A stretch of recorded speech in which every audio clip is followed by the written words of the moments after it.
If I asked you who you are, you could answer in seconds. Your name, your age, and your goals.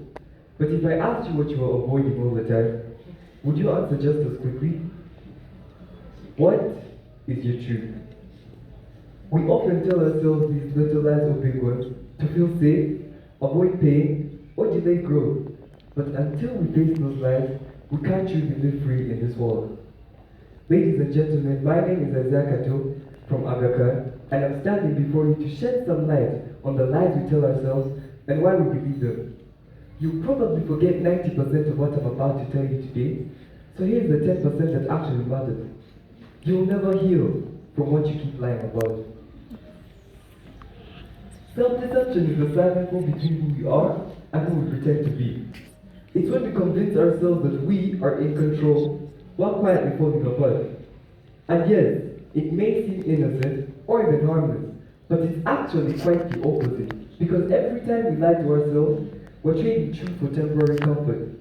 We choose safety over growth, illusion over reality, until one day the truth feels more like a stranger, and the lies feel more like home. So why do we lie to ourselves? Let's be honest, the truth hurts, and it exposes a lot that we'd rather hide. We lie to ourselves because it's easier to rewrite our story than to rewrite our behaviors, or because pretending is faster than processing. But sometimes self-deception begins with fear. Fear of rejection, fear of failure, or fear of not being enough. So we build these walls to hide our insecurities with pride, to disguise our pain with humor, and to wear masks until they start wearing us. Self-deception is subtle. It hides behind the "I'm busy" when you're actually avoiding something, or behind the "I don't care" when you actually do. And that's what makes it so dangerous. It sounds like logic when it's actually fear in disguise. Think about it. How many dreams have died because someone told themselves, "It's too late for me"? How many friendships have ended because both people said, "I'm fine" instead of "I'm hurt"? How many opportunities have been lost because someone decided that they weren't good enough? You see, that's what self-deception does. It quietly kills potential. When I was in senior one, I was chubby. Not just a little weight, but I was visibly out of shape. And in a school where sports means opportunity, that mattered. Trials would come, selections would be announced, and opportunities would pass. And my twin brother, he always made the cut. He had the physique, he had the confidence, and he had the presence everyone was looking for. I told myself it was his fault and that I was just unlucky. But deep down, I knew the truth. I didn't work just as hard as he did. I was indisciplined, I was inconsistent, and I wasn't working as hard as I should have been. But I found it much better to blame him than myself, because if it was his fault, then I wouldn't have to change. I spent so much time resenting my own twin, not because he did anything wrong, but because I was battling my own excuses. So I acted on it. I started training harder, eating healthier, and reaching out for each and every opportunity that came my way.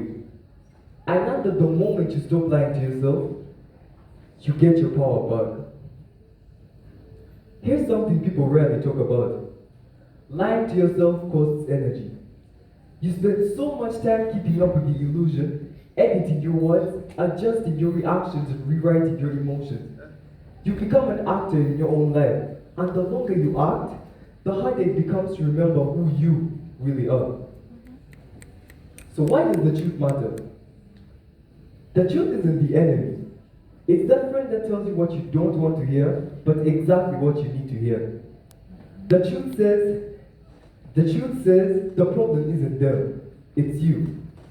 The truth says your life is waiting, you just have to let go of all those excuses. The truth says you are letting yourself down, you just have to slow it. And yes, that's hard, but pain is the best teacher. It's uncomfortable, but it's very necessary, because the truth isn't here to destroy you, it's here to refine you. Think of anyone that has ever changed their lives. Elon Musk, Vinicius Jr., or my personal favorite, LeBron James. None of them did it by lying to themselves. Some of the most, none of them did it by lying to themselves. A student doesn't pass by saying, I'm just unlucky. They pass by admitting that they didn't work hard enough, but can do better. Some of the most successful people you ever meet aren't the ones that got it right the first time or the second. They're the ones that stopped lying to themselves long enough to grow. So how do we escape self-deception? Step 1. Be aware. Ask yourselves these difficult questions, the ones that make you feel uncomfortable. Step 2. Learn to accept. Don't fight what you find because the truth isn't here to destroy you. It's here to refine you. Step 3. Take action. Once you know the truth, act on it. Change your habits, set goals, and let go of that pride. Because truth without action is just information. But truth with courage, that's transformation. So yes, the truth may hurt, but on the other side of that pain is peace. The truth will set you free, but first, it will challenge you. Then, it will test your courage, and finally, it will make you whole. So if there's anything you've learned from me today, let it be this. Self-deception keeps you safe, but the truth sets you free. So choose truth even when it hurts. Because the only life worth living is the one you live honestly. Thank you.